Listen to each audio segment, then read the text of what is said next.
Okay. Since it's my show. All right. Well, welcome to the She said, listen, before this thing started, she was up here fussing at me. You do not take me seriously. I am a true host and I will do the intro. And so I said, all right, girl, you go ahead. It took you a couple seconds.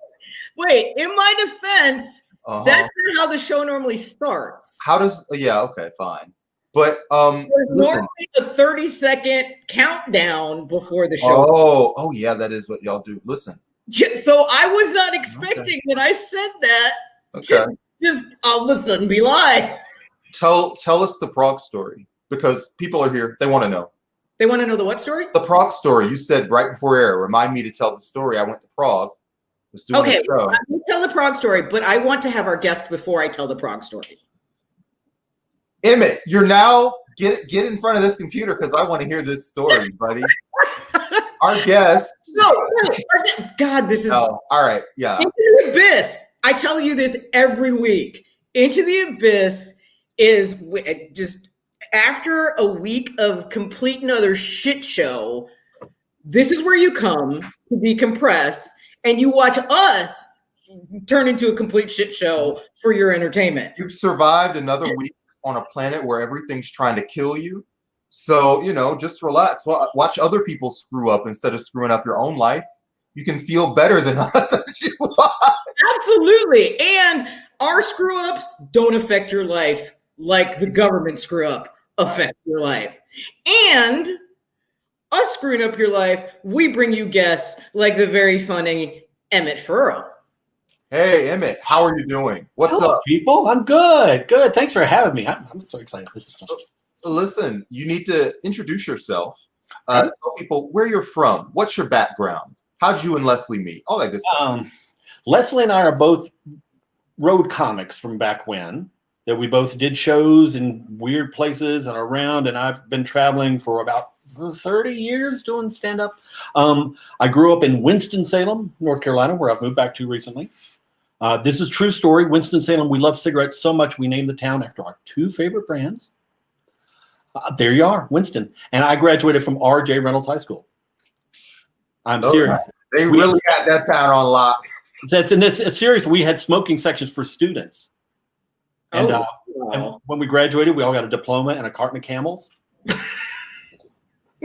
So anyway, I was in Winston-Salem. I was an artsy kid. I had some physical stuff going on. I had some weird little physical things about my skeleton. And so I grew up in Winston, was artsy, decided to start looking into acting. The physical stuff became a little bit more important. And then I ended up turning some of this odd physicality into a comedy show. And on the side, I've done a lot of acting still and fight stuff. I do fight guy stuff. I choreograph and fight. I love it. Which is, it's so bizarre that I did not know that about you. Because you and I, Emmett, met, we just realized, in the altcomedy.standup days. Mm-hmm. And for anybody who's not a comic, what that was, it was like an underground forum for new and professional comedians. And there were big people in there back in the day. I mean, Louis C.K. Yeah, who's problematic. Yes, he's become very problematic. But yeah, he was one of those guys. Before he was there, Doug Stanhope was back there. Ralphie May. Oh yeah. I miss Ralphie. He was so nice. Never met Ralphie, but just every story I heard, every story we just love. Yeah, he was never, I never met him personally either, but he was another person that I used to talk to on the phone because I'm one of those weird people. Don't ever tell me, don't ever give me your phone number and say, because I will. I absolutely will. Let me get that notebook out. And when she calls you, it'll be off hours and she'll keep you on. Yes, I generally, well, I'm a comic, so I don't sleep. So yeah, you will get a call from me at like 3 a.m. and I just want to chat. Yeah. I lost my phone. I don't have a phone anymore. I don't know what happened to it. Leslie, you've done stunt work. I forgot about this until right before the show started. What did you do? I want to hear what you did. Well, I took stunt school in Uh-huh. Dallas, and I did it because I'm afraid of everything. And so I did it to try to face my fears. I did face them, did not conquer them, but I did stunt falls. I did high falls. I did stunt fighting. I did Wild West shows, like, gun shows. I did those. Yeah. I did them in Colorado at a place called Buckskin Joe, where they filmed a bunch of great movies. Sam Elliott and Tom Selleck, all these people had worked there one time or another doing movies, not doing, the stunt shows. But we lived there. And they were real old ghost town buildings that had their own ghosts with them. And there was bears and mountain lions and rattlesnakes. And, oh, it was so cool. It was great. We didn't have horses to ride, but we had the gunfire and like 8 or 10 different shows we did. Just slam them out all day long. That is the coolest thing ever. Yeah, no, we didn't live there. A lot of the people that I went to stunt school with went on to do like a lot of stunt shows at Six Flags. Oh, yeah, sure. So, but yeah, I'm technically a stunt person. I was a card carrying member for a while. Wow. See, I came into the fight stuff. Well, I started martial arts because I was getting picked on. One of the things about my weird skeleton was I was tiny. I mean, really, really tiny until about 14 when I grew 8 inches in a year. And Emmett, I'm sorry, I don't mean to cut you off, but can you give the word or phrasing for Sure. what you have? What I have is a congenital, though 1 out of every 3 cases we think is spontaneous. I'm spontaneous. It just happened to me. It's congenital mutation. I'm a mutant. Yeah, I know which gene it is and everything. And the condition is called cleidocranial dysplasia. Cleido means collarbone, cranial means head, dysplasia means messed up. Like, dogs get a hip dysplasia. And that just means that their hips aren't formed right. So that's all dysplasia means. So I was a spontaneous case, but I wasn't diagnosed when I was real little. I mean, they knew I was little. They knew I had a soft spot on my head. My teeth were a little problematic. There was a lot of things that sort of built up over time. But one day, I'm going to back up so you can see this.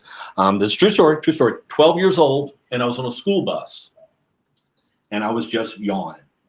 And I just went, oh. And this guy looked over at me and goes, dude, that is wrong. That is wrong. Shoulders are not supposed to touch. I didn't know. So I went and saw my doctor, and he felt around and he goes, yeah, you're missing some stuff up there. And then the mouth stuff kept going. I had like snaggly teeth that were kind of behind each other, in front of each other, and not coming out. And, I'm a teenager. That's when your mutant powers show up, it's when you're a teenager. That's the way it works. Right. So did it bother your social life? Just your friends / your parents, or were you just cool and it made up for it? We all have our niches, right? We all have the little places we fit in. And for me, I was a brainy kid.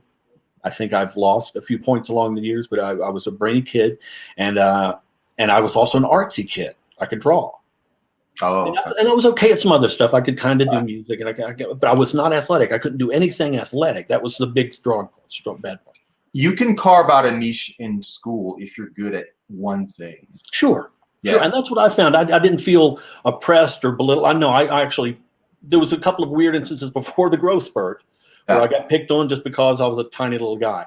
I started in martial arts when I was probably 8, 9 years old. But, your body is what you use. And if your body's just not that strong and able to do the things, and I didn't know why. Yeah. So then I found out about the shoulder thing. Later on, I worked at a medical school, and I was able to see doctors for free. And they took me in, they x-rayed and talked and told me about what it was called.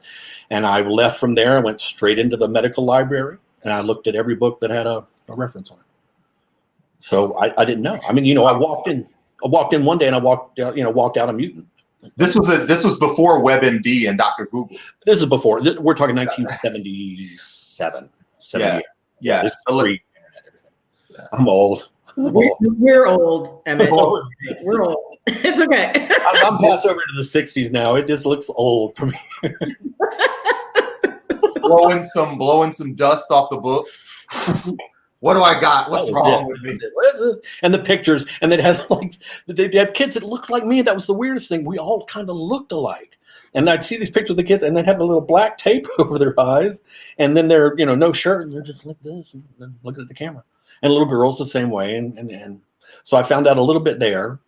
So for me, for years, finding out that my teeth were associated with that was huge because we'd already started like braces. So I ended up doing 6 years of braces, 3 or 4 surgeries to get my mouth in shape. And Dustin on Stranger Things, Gaten Matarazzo, he goes through that on the show, and they work that. He has it.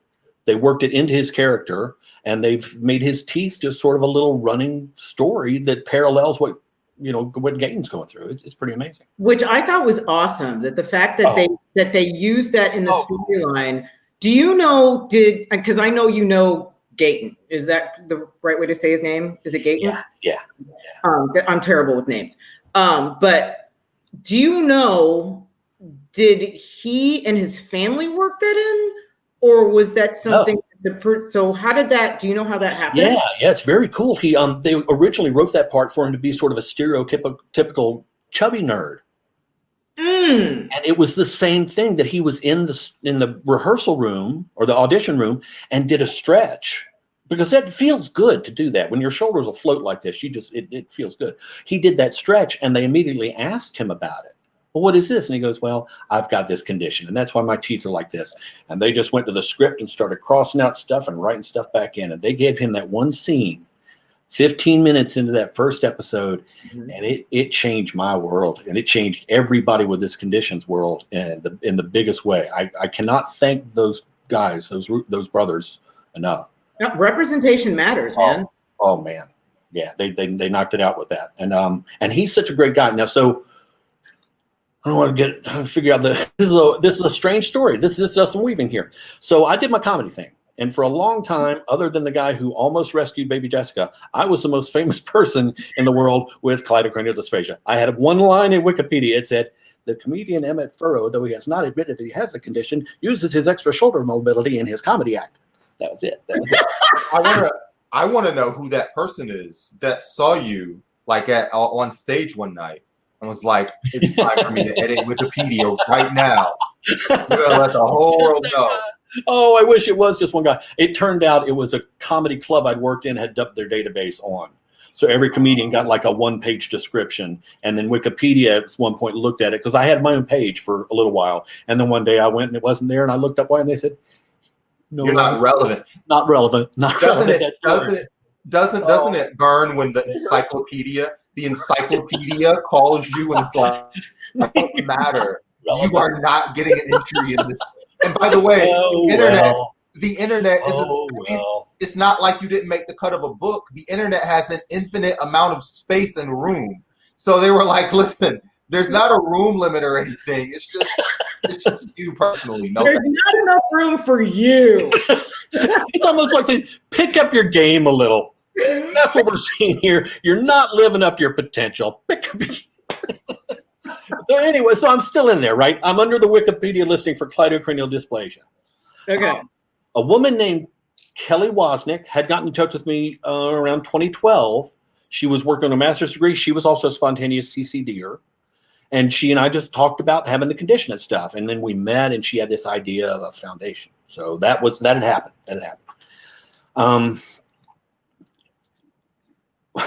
When Stranger Things dropped, when it first hit, I got about 120 emails from people that said, have you seen this show? There's this kid on the show who does this thing. I first heard Gaten's name 15 years earlier because of that Wikipedia entry. His father, they diagnosed him early. He was just an infant when they diagnosed him, and they found out that he was missing the collarbones. So they started doing the research. My name popped up, and his dad got in touch with me. So he has been giving me updates on Gaten his whole life. Here's Gaten singing at a baseball game. Here he's at the World Series. Here he's at this NBA game. Oh, he's on Broadway now. And oh, by the way, we're going to be in Atlanta shooting a new show called Stranger Things. Are you going to be down there then? We'd like to meet up in person. I'm like, no, I'm working in North Carolina. I hope the show does okay. And then the show exploded. And Gaten, on his own, without knowing anything about my friend Kelly Wozniak, said, I have this opportunity now to raise awareness and maybe raise some money for kids to get the dental work done. All of us have messed up teeth. Every single one of us has that.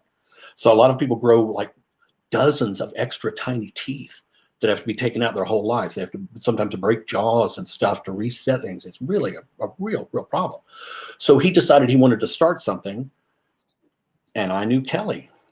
And we just made some phone calls over a holiday season, and the next thing we knew, we were all flying out to Utah, and a foundation was born, raised a lot of money, and fixed a lot of smiles. A lot of smiles. That's amazing. Now, I want to ask you, can it be just the teeth? Or can it be just in your collarbones, or is it always? It's a good question. It's a good question. It's a spectrum. I mean, a lot of conditions are spectrums. And we had a big convention 3 summers ago. We're having another one this coming year. And we had a geneticist who talked with us about the possibilities of it. The main thing that seems to have to happen to begin with is what they call the open fontanelle, the baby's soft spot. Mm-hmm. Mine didn't fully seal until I was about 8 years old. And that's very common. All of the babies with CCD have an open fontanelle that takes a while for it to seal. The next thing is the teeth don't come out when they're supposed to. The baby teeth don't start erupting. And then when they do, sometimes they're a little weird. The permanent teeth are always messed up. Now, we found a rare case. I only had one extra tooth on one tiny one that had to be removed up here. And they did a weird thing with taking out some teeth, some normal teeth. And instead of breaking my jaw, they just gave me less teeth. That was the compromise. They didn't know I had it. They didn't know anything about it. Mm-hmm. But these days, what they do is they like broaden faces, do stuff for that. The collarbones can be all the way there and kind of attached, or they can be loose. They can be completely missing. Mine has got like a little bit out here and a little bit in here, but they don't connect to each other. So yeah, there's a whole lot of stuff. But then there's a lot of other conditions like cleft palate and stuff that will affect just the teeth. And there's a million of these craniofacial disorders that can affect the way your head ends up looking. But we look alike. It's a really weird thing. We all have the same kind of faces. No, you do. You all have the same eyes. It's like an elvish kind of look with a smaller jaw and a big old honking forehead. It's part of the package. But you look smart. No, I hope so. I tell people I had a lot of good ideas and just none of them got out. Just crammed in there, swelling, trying to break free. So, and you also said that you started to do more physical work because of it, like the stunt fighting and things like that. So can you explain the process of that? The martial arts stuff was purely self-defense. I mean, I was getting picked on and stuff. And I had one of those Karate Kid kind of moments where I had the guy jump me in the bathroom. I flipped him over my shoulder twice and smashed him in the face. And then he left, and I just broke down crying in the bathroom. The teacher had to come collect me afterwards because of all the rage and stuff. And blood was like my hands. And he didn't bother me after that. So, and later on, my CC buddies are like, "Well, how do you deal with bullying?" And I go, "Well, my method might not be your method. I don't recommend it for everybody." Right. So I did the martial arts stuff. I was working on my kicks a lot. I really like kicking. And then I found out that there was an actual stage acting thing called stage combat. I didn't know there was stage combat. In film combat it's different because of the where the camera placement is. They add the sound effects. Where stage combat, you're making your own noises along the way, and you have to do it over and over again. You start the fight, you end the fight. You don't do 2 moves and go cut. But I loved it. But I started with a theater that just happened that year to be using somebody that wasn't associated with the big union, the ASFD, not union, but they have a governing body of how to do it. These are the rules, these are the standards, and then you work your way through these levels. He didn't do that. He just taught us stuff. Well, with the martial arts background I had, and he taught me stuff, and the next job I did taught me stuff, and I just kept picking it up and doing it and working with a lot of really good people. I ended up choreographing Unto These Hills, an outdoor drama in the mountains of North Carolina for a few years, and some other goofy shows here and there. Okay, so I trained. I had to get bigger. I had to look like a regular person. Oh, I'll show you this. I should have mentioned. I was going to say, what do you mean? So my shoulders would kind of look like this, right?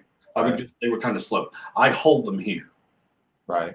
But when I was a kid, my arms were as big as my wrists all the way up. So I was really just narrow. Right. So what I've had to do over the years, first off, I had to build up the arms because they do most of the work. The shoulders aren't stable. They float too much. So after the arms got strong enough, they started being able to help out. So now I can, this used to be like a big bit at the end of my show. I can go from a normal position here, lock in the shoulder blades to go to here, and then push stuff out of the way, come out to here. Right. So I theoretically would be this big of a guy if I had collarbones. But since I don't, I'm this big. As you're older, as you get older, I think people care less, right? I mean, this is like a youth thing. Yeah, I think it bothered me more when I was younger. The weird thing is now that I'm older and it's not as important to me, I'm putting on muscle. I didn't expect that part. So it's kind of fun. I've lost a lot of flexibility and speed and all the stuff that you kind of expect. But it's a weird thing to be stronger right now than I was when I was younger. Right. And back then it was all about the kicks. And when I did my comedy show, the first half was martial arts stuff because I already had it and nobody else was doing it. And the second half was shoulder tricks because I already had it. Nobody else was doing it. Mm-hmm. That makes sense. You got to find your niche. So what? No, I said that makes sense. You got to find your niche. I found two. They were really narrow. They were just tiny little niches about that big, but I was the only damn one in them. It works for me, man. Go ahead. Go ahead. No, go ahead, Brandon. Listen, you've done a lot of comedy. What are some of the worst experiences you've had, whether going out and dying and getting killed, or just bad things happening to you trying to get to a gig? And Emmett, before you answer that question, I always want to ask my comic friends this, but I'm always afraid to ask them if they're still working in comedy because I don't want them to say something that might like lose them work. I'm out of the loop. I'm not in there. No. Go ahead. Fly. Throw it at me. Man, the horror stories. I'll tell you, the one that sticks in my mind is just the worst experience of doing comedy. And it's so weird because it really wasn't that bad. I've had other situations that could have been worse. And I've had times where I was in maybe a little bit of danger. Honestly, that's happened more than once. I've had near wrecks, getting too gay, all that sort of stuff. But the one that just sticks in my brain was early on, I worked in a strip club outside of Knoxville, Tennessee. The guy who had been running a comedy club had lost the club, but he wanted to keep booking comics, and he apparently hung out at the strip club. He found that they had a side room that wasn't being used for Jello wrestling at the moment. So they set up a stage. 90s, wasn't it? This would be very much the 90s. Very, very much early 90s, mid 90s, somewhere in there. Yeah. So I go into this club, and we're doing comedy shows like a regular comedy club, Tuesday through Saturday night, 2 shows on Saturday night and Friday. Me and a guy named Carl Strong. You remember that name from way back when? Not off the top of my head. It is an old timer. We just the two of us doing the shows, and it was slamming all week long. It was fun, and the girls would come in from next door and they'd laugh and carry on, and it was just a blast until the show that was supposed to be the best show of the week, second show Saturday night. I walk out on stage. There are 7 truck drivers at 7 separate tables. Now this place is a brown bagging club. They sell beer and wine in the showroom, but when you're back in this little side room, you had to bring it in with them. So they just had a glass and a bottle sitting at the table, and they were all 7 of them kicked back in their chairs with their cowboy boots out in front of them, slouched like this. The only movement they did was to reach over and either pour or drink. They did not smile. They did not laugh. They did not answer any questions. They did nothing but just look at me, and every once in a while maybe go, yeah. The DJ tried to laugh, and he got scared after a little bit, and he stopped. And the waitresses got kind of scared, and they stopped laughing. And I went through 30 minutes of material in like 22 minutes, and it was just because, there's none of that silly laughter I have to wait for. So I finished all that up, and I'm hurt as I can be. And it's stupid. I mean, it's a bar in Knoxville. Who gives a shit? But it was, one of the first really crushing bad shows I've ever had. And I walked straight into the bar next door, and I said, just keep handing me beers. Just keep handing me beers. And I got to like beer number 8. And these 2 guys had come in, and one of them tapped me on the shoulder. He goes, hey, man, Funny Bone, man, right? Funny Bone, that club used to be there? Yeah, man, you're the comedian, right? Aren't you the comedian? And I looked up and I went, allegedly. I used to be. The nice part was the girls felt badly enough that they all took me out that night to some dance clubs. Nobody took me home or nothing, but they took me out to some dance clubs, and we kind of, knocked it out. But that one stays with me. And another one where there was this beautiful woman sitting in the very front who hated me in a room full of people where people are just screaming, Miami. People are, falling over, slamming the tables. I am rocking this show, and she is right in the very front. I can't look anywhere when she's not there. And she's hating it. She's pulling her hair up and sighing and rolling her eyes and all this stuff. So I get to the end of my show where I'm asking people, hey, can anybody figure out how I can do all this weird shoulder stuff? And she's like, no, I picked on her. I was like, how about you, Miss Smart Woman? How about you? How about you? Do you know what it is? She goes, yeah, I do. I go, well, explain it to us. She nailed me. She looked over and goes, all right, you have a mutation in the RUNX2 gene, which leads to a loss of ossification and dysplasia across your skeleton. Okay. Well, let me shut up. And I was like, does that mean I don't have any collarbones? She said, well, maybe. And I went, well, you don't know everything, do you? And as they left, she wouldn't even look over at me to like shake my hand. She was like shaking her head on the way out the door. And her boyfriend looked at me and was like, I'm so sorry. It's always nice when you got an asshole in the audience and the people that they're with realize that you fuck with them on stage, and you can sometimes fuck with them after. And I love when their friends are like, I'm so sorry. So sorry. We had to bring him in the middle of a divorce. We're trying to boost his ego, blah, blah, blah. And in that situation, that's a really bad thing to tell me, because I will fuck with you even harder. I'm just saying. The problem I have is when people come to shows and expect it. I did a show in Orlando one time where they handed us this typewritten sheet before the show. All three of the comics got this typewritten sheet. And they said, okay, this group of policemen are coming in tonight, and they've got these first 2 tables, maybe the front 3 tables. This is some stuff that's happened to them, and they thought you guys might want to work it into your little shows. That's corporate gigs. Yeah, if it had been just them in the whole room, yeah, we could have talked about it. But no, you don't show up and decide to take over the show like that. Though there was one thing that was on that list that we had to talk about. All right, who's the bright guy here who arrested the guy in the wheelchair and called for backup? That's awesome. That's so awesome. The weirdest show I ever had was at Hyenas in Arlington, which doesn't exist anymore. I've heard of that. Yeah, I've heard of that. And that's okay. So I want to talk to you about your home clubs, so my home clubs were Hyenas Arlington, Hyenas Fort Worth, and the Dallas Improv. Oh, and the Back Door. Yeah, those were my. I did my first one. I won a contest and really started, getting a little momentum going. Was the Knoxville Funny Bone. Okay. I also, the very first professional club I ever worked outside of the stuff I did there was the Birmingham, what's now the Stardome in Alabama. A smaller regular club. Steve Harvey was the feature the week I first worked there. My first ever show was at Steve Harvey's club. Oh yeah, yeah. But I didn't know that it was a black club when I showed up with my blonde husband. Oh, I just remembered another horror story. You want to hear another horror story real quick? Yeah. Please. Yeah. Okay. Leslie's trying to forget her horror story. He's like, move on. Cedric the Entertainer in Columbia, South Carolina. Cedric is phenomenal. I don't know if I've ever laughed as hard at watching a comic work as working him. There's just something so natural and comfortable about it. I could watch him all day. But it was a two-man show, just me and Cedric. All right. The guy who ran that club had a thing about he'd like to put white comics opening up for black comics. I've opened for Steve, Earthquake, Tommy Davidson. It's something that he just liked to do. And I work it. I get through these shows sometimes with a little bit of resistance, but I work it. I'm okay with it. You're a better man than me, Gungadin. So we did 2 shows on the Saturday night, right? The first show is phenomenal. We all have a blast. It's great.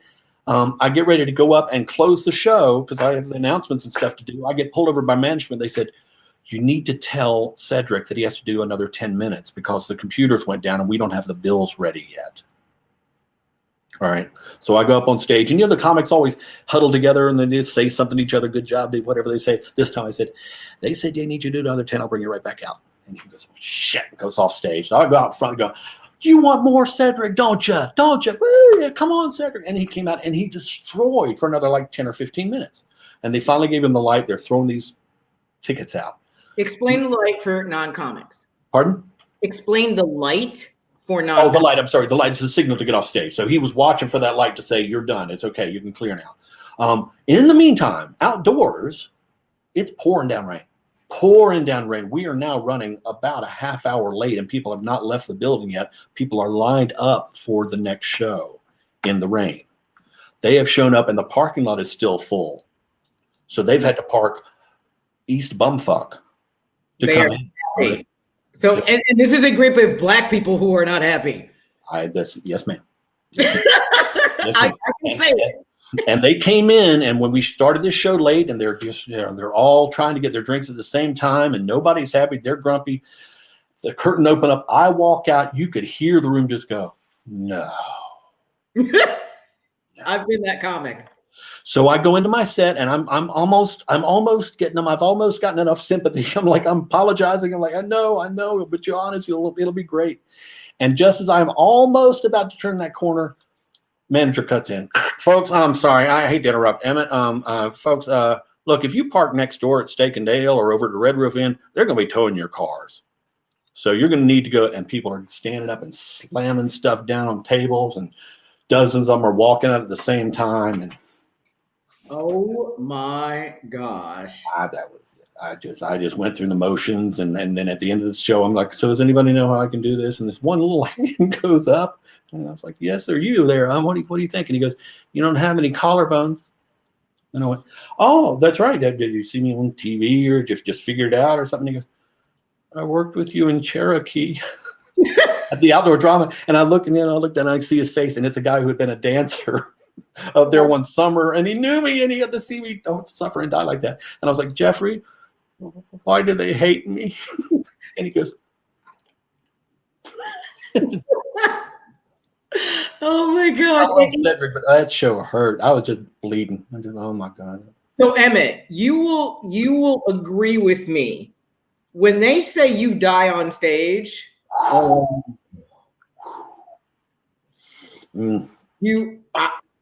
Man, I have never felt anything so harsh as a black crowd who didn't want to laugh at me. I've been lucky that I've seen it worse for other people.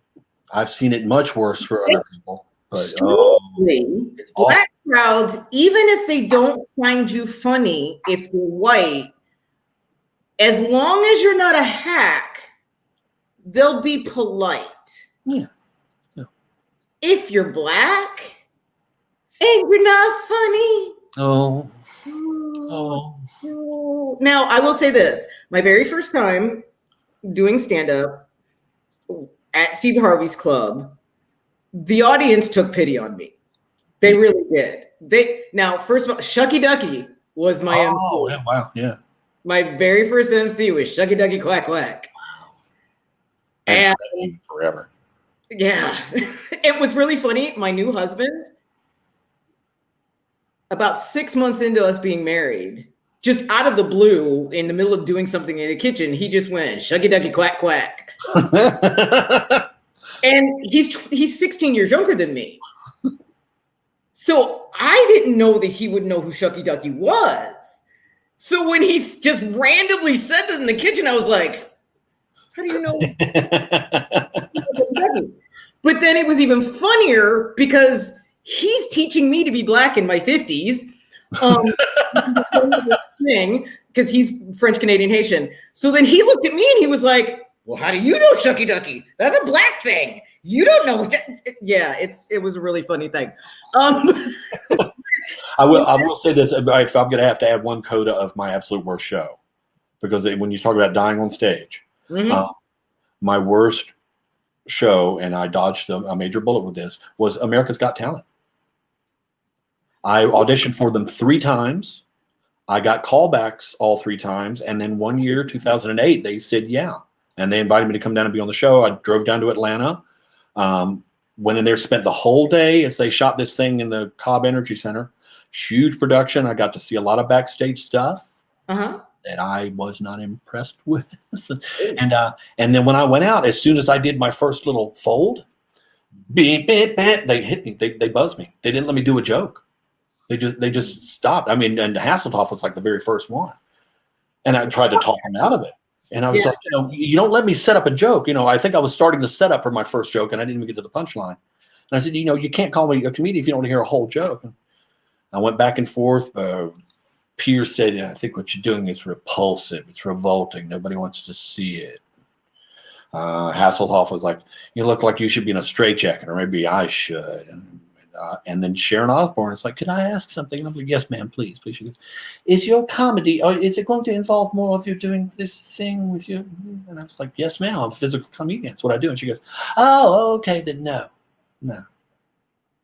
And I walked off stage and right into the wings, and there's a camera in my face. How do you feel right now? I was like, I feel like giving up comedy, pretty much. I go into a little confession booth where there's just a little hole and a camera lens in the hole, and they ask you questions from behind it. And this girl who was back there, young woman who was back there, was talking to me and asking the questions, and she was getting more and more emotional as it went along. It was weird. It was like I was getting less emotional and she was getting more upset. And I eventually figured out she was the little production assistant that they had assigned me on the first day. And she and I had hung out, and she was laughing at all my jokes. And I think she thought, well, yeah, this guy might have a shot at this. Yeah. And when I got there and they assigned me the production assistant to get me through the thing, it was like, oh, it's me, a Samoan guy who does an Elvis impression, a granny in roller skates, and a tiny Rod Stewart impersonator. Yeah, they've got my number. Yeah. So, and I saw it coming. It was a train wreck when I walked out. But the way it played out was I got a bunch of text messages one night that said, I just saw you on America's Got Talent, because I couldn't talk about it. You signed 40 pages of I will not say shit. Yeah, it's over now, so I can talk about it. They're like, we just saw you. And I was like, oh, sorry. And they went back and said, no, you were just on the teaser. Mm-hmm. So they ran a teaser at the end of a commercial and said, coming up after the break. And they showed some guy doing something and me doing this. And that was all they showed. They didn't show any rest. So I can say I appeared on the show. Yeah. Oh, yeah, sure. Look, credits are forever. Yeah. You know how many things I've done just so that I can get the credit of being associated with it? If anybody offers or asks you to do anything, say yes. Yeah. Just say yes and do it, man. You never know what's going to blow up. Absolutely. So, Brandon, what is the one thing that you're on, or that you have credit for being on or doing, that most people would not expect? And I want the same thing from you, Emmett. The one thing that you've done or you have a credit for doing that most people would not expect from you. And if you don't have it right off the top of your head, I think Emmett would have it before you will, Brandon. So either one of you. And you know what? While you're thinking, I'll give you mine. Okay. I play pretty much every black extra in LeAnn Rimes' holiday movie that they play every year on the Hallmark Channel, Holiday in Your Heart. Oh, very cool. Because apparently the producers forgot there were black people in Texas. So every scene, there you are. They called you and they're just like, yeah, get in here. No, I was extra. Can you be black for several days for us? No, what kept happening was I was an extra and I would be in a scene and they would cut us and then they would send us home. They would send the group home. But then they would be cutting a new scene. And I would just hang back and watch. And I would be watching a scene and I would just yell, you realize there should be black people. There should be black people in this scene. And they would look around and they would realize they had sent all the black people home. So they would just stick me in stuff. So because of that, in that movie, I am a patient and a nurse in the hospital. That's fun. You're what? You're a patient and a nurse and what? In the same scene. I go walking past as a nurse, and then I go walking by holding an IV in my grandpa's pajamas. Did they do anything to your appearance? Did they change your look? They don't. Okay, again, I'm You were black. in the background. Okay. No, I'm black. They don't have any makeup for me. They don't know how to do my hair, so I'm doing it. So it's glasses on, glasses off, hair up, hair down, different make, and I'm doing it all. I brought my entire own wardrobe. That's why I'm in my grandpa's pajamas. Oh Lord. Okay. You should go through and do screen captures of the entire movie and just circle yourself in every scene that you're in, and just have a chart, just a whole poster. When it came out, my in-laws, and I was married to my first husband, and my first two husbands are white. So, and my first husband is my children's father. I have two sons, and I had them with my first husband, who I was married to for 20 years. So we kind of had a movie watching party for Christmas when it came out. So, you know, my in-laws are there, and we're all watching the movie, and I'm like, there I am, and there I am, and there I am, and there I am, and there I am, and there I am. Through the whole movie. Too cool. They couldn't get you a partner? Listen, terrible. Wait, and I have to throw out this other one that it wasn't an acting role, but I did get this all by myself, and I was really proud of it because at the time I was 33, I think, 33 or 34. So I'd had two kids. And they were looking for trophy girls for the motocross. Mm-hmm. And it was a competition. And I went by myself. No friend. Wow. No nothing. In a bar. I am the oldest person in there by a good 10 years. Did you do it? That's and the I'm question. the only black person in there. I did it. Yeah. I did it. Let's go. And I made it. Yeah. Oh. And I got to give the trophy to the winner on ESPN. The problem with that is during the broadcast, I'm the only black person probably within like 50 miles of all of this shit. Oh, yeah. The camera people thought it was funny that every time I walked by to try to like lift up the cords and like try to trip me so they could, yeah. And then when I went to give the trophy, the winner of the motocross didn't want me to give the trophy. He wanted the big-titted blonde. So he was not happy with me at all. So when it aired, all you see me giving the trophy, this is what you see. You see him and you see this. Oh no. Oh no. You leaned on in? That was it. That's all you saw of me. They barely put you in the camera. They barely put you in the cut. Okay. Yeah. Listen, I've got a story, and a couple people know this story. Now the public knows it. So I was very much looking forward to being on Vice. The producers at Vice called me like the week before the Stone Mountain protests started. Just because that had just been like a hot social situation. And a friend called me who was also being interviewed on background and said, hey, you want to be in on this? And so obviously I was like, yeah. So I get up, I get dressed, I scramble downtown. And yeah, so I do an interview with Vice, and it's like 15 minutes. And we walk up and down the street, and we talk about the uprising. We talk about Antifa. We talk about Stone Mountain. We talk about cops. We just do the whole thing for like 15 minutes. And they're like really into it. Like, oh, this is really great. And as you know, I'm waiting for this thing to get edited and aired and approved. I look up because I'm like, all right, I'm going to be on HBO. Turns out Vice has been canceled from HBO. It's on Showtime now. Oh. So number one, as soon as I hear that, I'm like, well, nobody's going to see this. Like, I'll promote it and I'll say I was on Vice, and people will be like, oh, was that an HBO show? And I'll be like, maybe. But you know what? It was. It was. Yeah, that's the good way to put it. But it turns out two things happen. Number one, it's on a subset of Vice called Fringe Nation, where they interview strange political beliefs. So they were doing an Antifa episode, it turns out.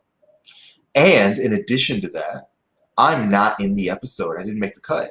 Oh, cool. And as I watched the episode, it makes perfect sense because some of that stuff that I brought in, but some of my best points were just redundant.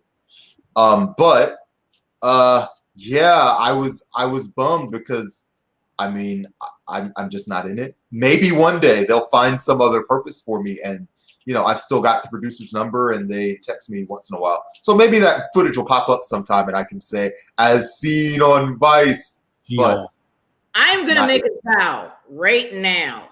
oh, yeah. If I ever get famous, These are the best kind of promises to make. yes, I do this with people all the never time. happen. But if I ever get famous, I will at least, well, because if I ever get famous, it's going to be because of this, and it's your fault, Brandon. So I will have to bring you on. Okay.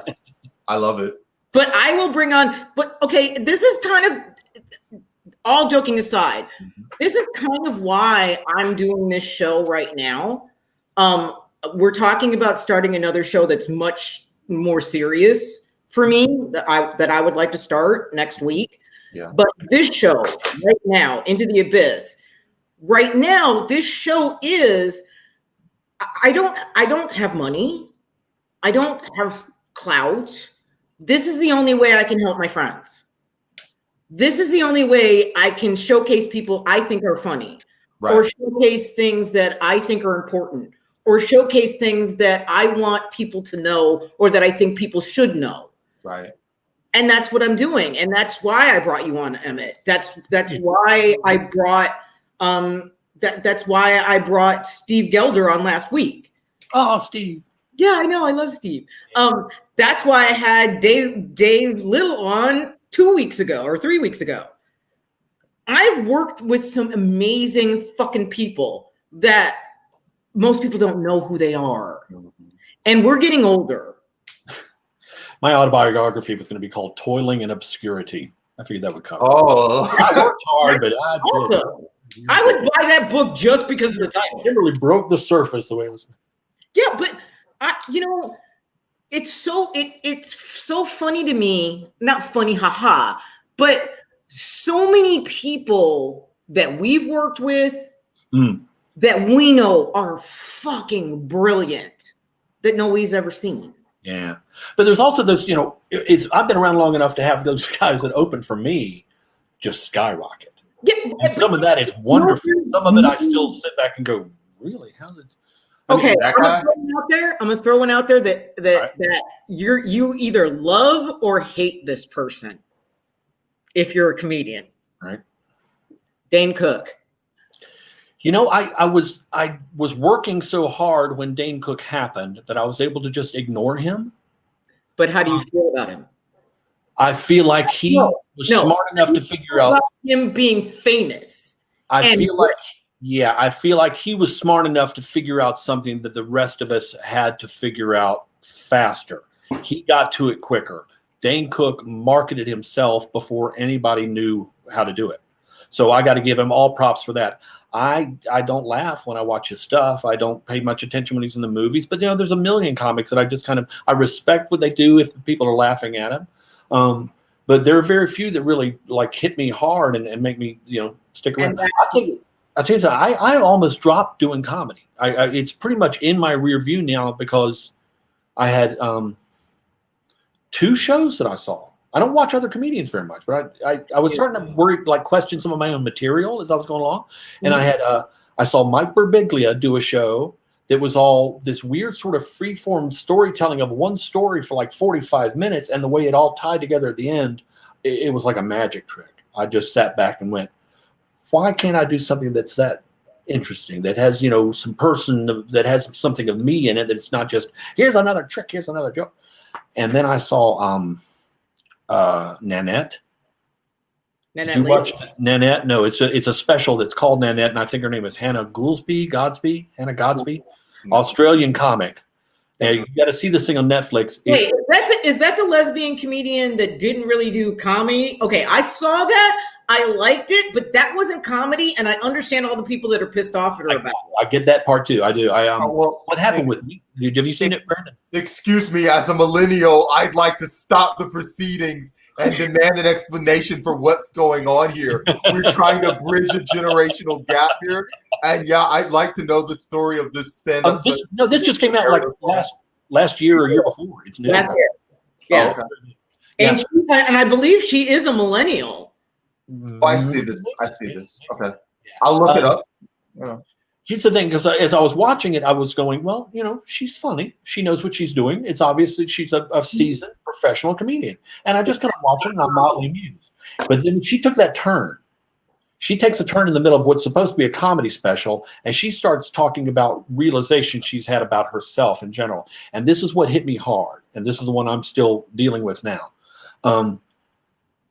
And it brings her to tears. I don't know how she could do this every night. I mean, it's a one-woman show. It's a dramatic piece, really, when it gets to that. Absolutely. But when she comes to the realization that she is making herself the punchline, that just who she is, what she looks like, what she's presenting to people is the joke, and that she should feel that she's more worthy than that. Mm-hmm. And I got it. It hit me in the same way. I was like, wait a minute, I'm doing stuff. And this also happened. I watched the show at around the same time that I started meeting other CCD people. My case of CCD is fairly mild. I'm 6 feet tall. That never happens. I've kind of got shoulders. My teeth weren't as messed up. Anyway, I can kind of pass for not having it, but I've met tiny people with a lot of physical problems and spine and knee and hip that's all tied into it. And suddenly me being able to jump up on stage and go, don't I look goofy? It hit in a different way. I realized that the people that couldn't stop looking like that were looking at my show differently than a general audience. And was I teaching the wrong lesson? Yes, absolutely. And that's kind of why I'm here. And I'm glad I'm here. Because I did think about going back into stand-up, and I was going to go back into stand-up the way that I did stand-up back in the day. And a lot of it is self-deprecating. Yeah.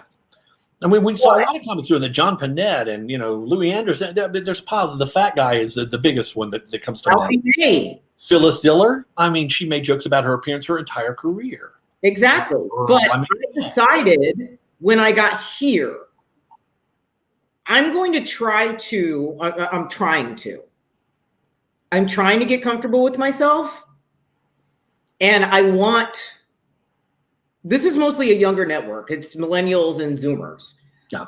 I'm the only Gen Xer on the network right now.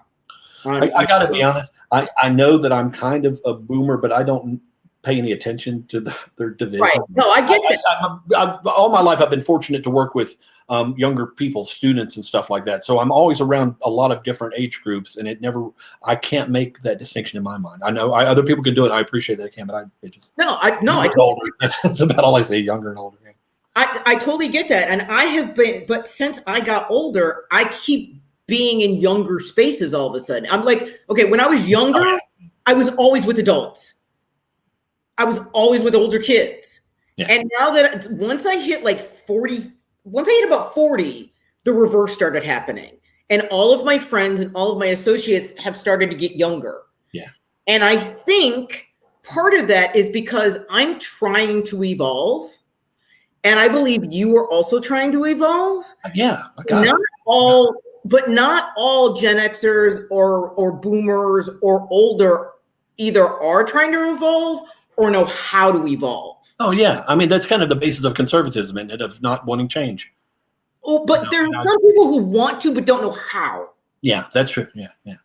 I think that is my role on this network, is to help those older people who want to evolve to hold their hand through the process, because I've already started and I'm not done.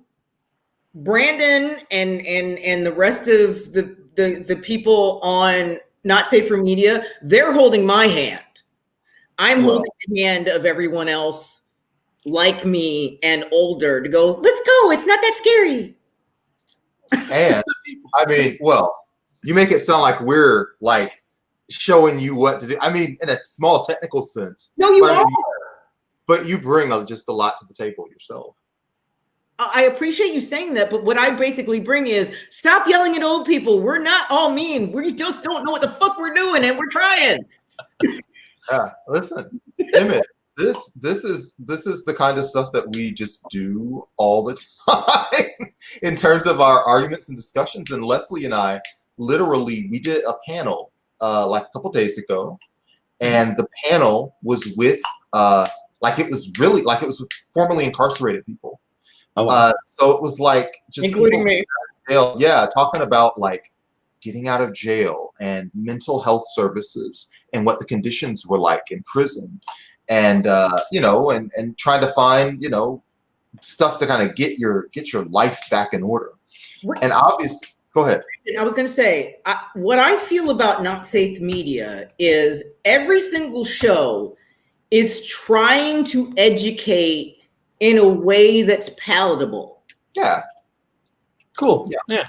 Well, I mean, Minecraft Mondays, for the most part, they just play Minecraft. Yeah, I watch that. I don't game, so I don't watch anything. I'm afraid that's the one niche I have not conquered. Gaming is completely out of my realm. Movies, comic books, science fiction, I got all that stuff covered. But I don't. Minecraft Mondays is a lot like this show, except they play a video game. They get a guest and they play a game together and talk about it. But where we drink. That's right, and I like our path a lot better. Emmett, so, what do you want to plug? I want to plug CC. You got a book? What do you got? I got nothing. I got a basement apartment. I got a Postmates job. I got nothing. I'm working on new stuff, but I'm not doing much of it except I've just put a toe into TikTok. I've got a couple little tiny things out there. What's your TikTok name? I want to see. I think it's Emmett Furrow, I think, or iClavicless. It might be iClavicless. Yeah, I've got a couple little things I do in that. I keep hoping that I can someday audition and do some action movie stuff that involves me doing odd martial arts. That's one of the things I've been working on. I'll show you that real quick. Emmett, we need to hook you up with Brian Neal.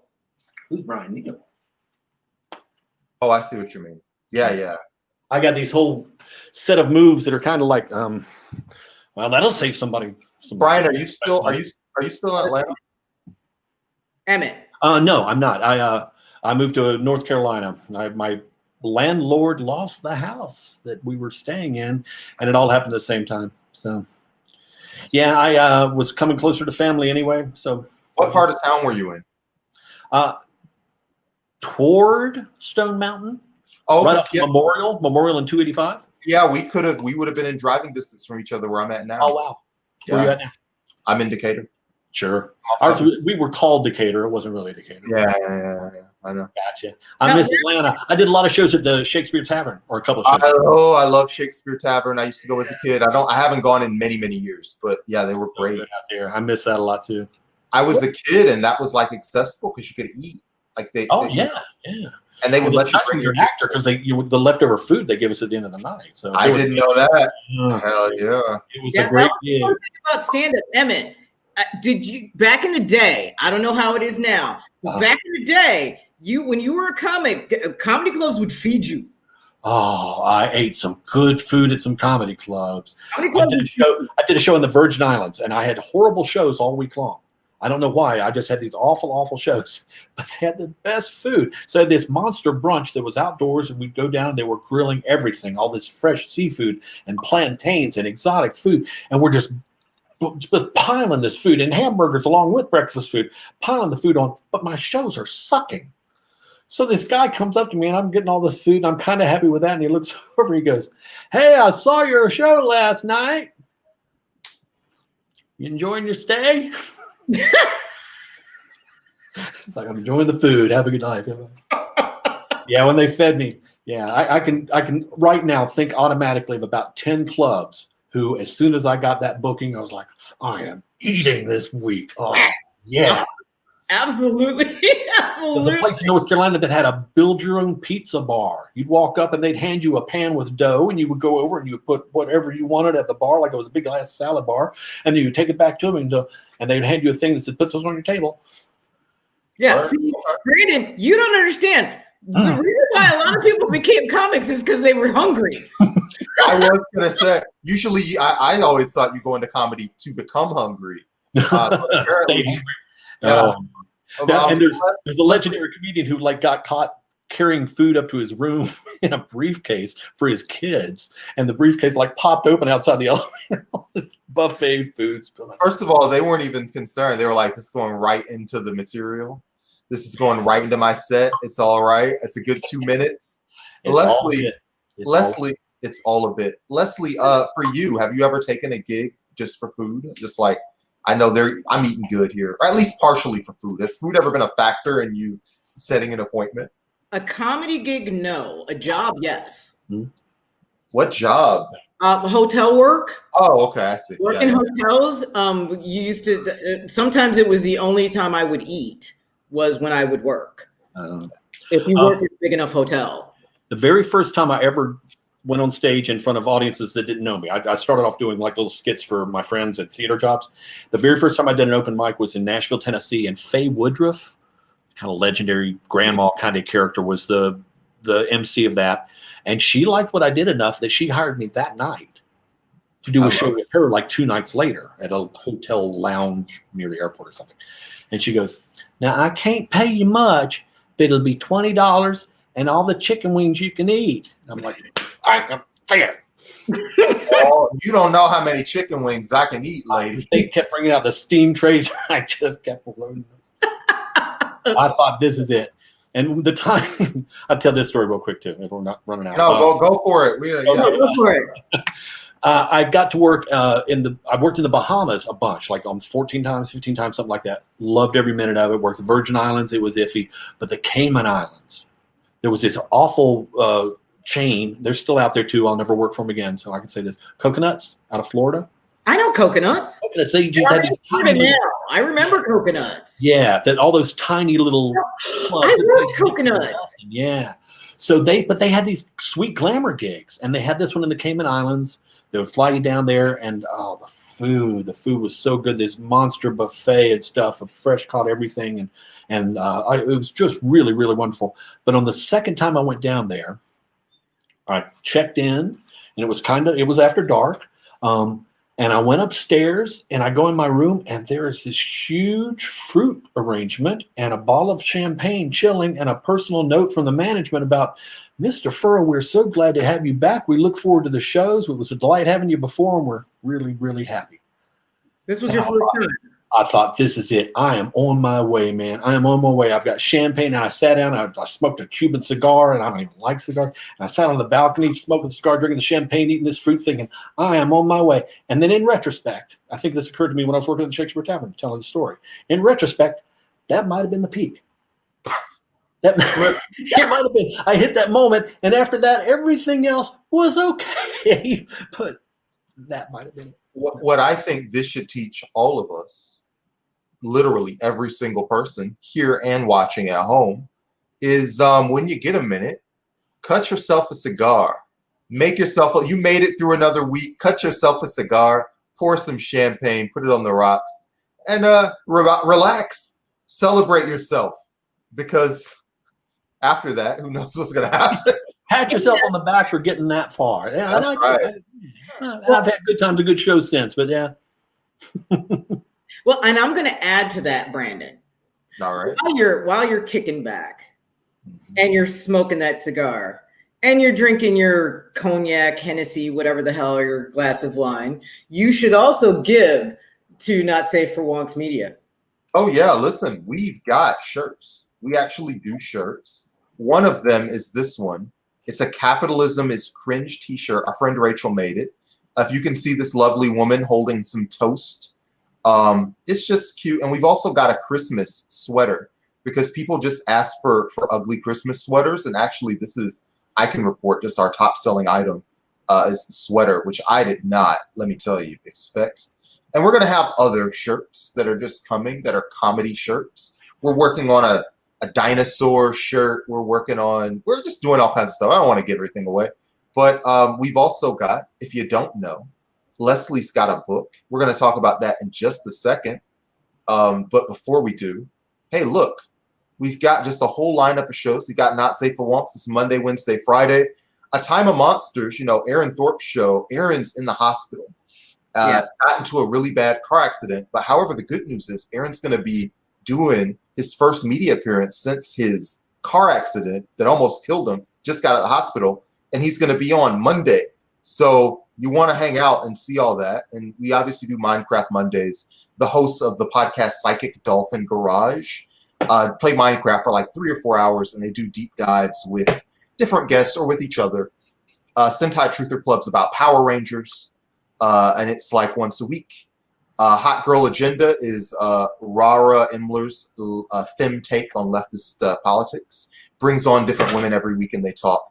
And Ungirl comes on our show on Friday, and it's just a sub-brand or whatever. We talk about gender and sexuality and all that good stuff, but more important. And I am going to be starting a new show. I don't know who's going to be on it. Yeah. Right now, I'm talking with Rachel and Paul to basically do a show bridging the gap between the old heads like me, and the youngers like you, and trying to hear each other about serious topics. Right now, the working title is Disassimilate, Resistance is Not Futile. That's that's a good title for Star Trek people. Listen, Leslie, you wrote a book. Yes, I did. It looks like this. Yes, Tell us this. What's happening here? And it is available on Amazon in both paperback and on Kindle. And it is the 5-year story of me becoming caregiver of my father in my home, his mother long distance at the same time, both with dementia, while I was doing stand-up comedy and raising 2 children and had a husband who was bipolar with schizophrenic tendencies and wouldn't take his meds. Was that a funny time? Some of it was. After, I did. I did several years of caregiving for a dementia patient. I went off the road and just did that for 2 or 3 years. I got some stories too. You have to laugh. So Emmett, sometimes the shit that they do is just funny as hell. Later it's hilarious. At the time, maybe not. Well, but okay. My dad. There's a section in the book that Jennifer Garner. I can't look at her. I'm so irritated with her. It has nothing to do with her. But my father became obsessed with the show Alias. Oh, weird. And so he thought anything that he saw on TV with a woman on it was Alias. Wow. Except Alias. That's so funny. Oh, God. Listen. Hey, we're going to be a little bit more official about CCD Smiles. Yeah. There's a website, ccdsmiles.org. And we got some swag too. There's a little logo, some t-shirts and stuff that are out there. But what you're doing, we're not trying to cure anything. We're not trying to save lives. We're just trying to make people have nicer smiles. And we've done it for a lot of kids and adults as well. So check it out. Take a look. There's pictures. Dayton's in there. He's been involved from the beginning. And not Emmett, only. Go ahead. Emmett, I'm sorry, Brandon, but Emmett, will you please come back? Sure. I'm in a basement. I got nothing else going on. Let's just stay here all night. Oh, I'm actually supposed to meet somebody. But yeah. I got more stories. And listen, everybody. Thank you. CCD Smiles. Pull it up. Down there in the lower right. So if you can pull over in that picture on the lower right, you'll see another famous face. We kind of had a surprise with that at that meeting. It was a fundraiser in New Jersey. Gaten has been there from the beginning, and I've been there from the beginning. But if you can you pull that? Yeah, see the bottom right corner there, the young, beautiful lady in the dark dress? Yeah. That is Millie Shapiro, the star of the movie Hereditary. On her, Brandon. So what? The little blonde girl next to the Yeah. Right. Yeah. Word. So when we first saw the movie being advertised, a lot of us in the CCD community, you can see how we kind of look alike. We look like we're all related. We all said, does she have the, and it turns out she and Gayton have the same commercial agent. And they found out about the New Jersey fundraiser. They were in New York, and that's her mother directly behind her in that picture. They drove down and joined us for that day. And her sister Abigail is now on Doom Patrol. And she has become also a CCD advocate. Nice. Y'all are taking the industry over. The teenagers are, that's for sure. And all of them can sing. They can all sing like angels. It's not fair. I can't sing like that. I got my bass voice, but it's not the same thing. Yeah, they're great talented kids. Well, we are talking about having Awkward on. We should have Emmett on. Because remember, Awkward promised to make me a rap. That's true. That's true. Awkward's a rapper. He's a rapper. But anyway, it's a whole different thing. We'll talk about it later, Emmett. Yeah, but Emmett, I might bring you on for that because that will make it just even more ridiculous. Yeah, we'll hang out. It'll be a good time. I'll dance. I got my dance moves going too. That's one of the other things I'm working on because I'm, insane. But I've got dance stuff along with all this crazy body. I got the moves, and if somebody wants to break shit and try them, they're welcome to it. Excellent. Leslie, you're not, y'all. Hey, I just want to say, everyone, thank you for being here. From me, Leslie Martin, from my co-host guest, Brandon Buchanan, and for my special guest, Emmett Furrow. I really appreciate you being here. We hope you come and enjoy your weekend. Listen, bye everybody. Bye-bye. Good night.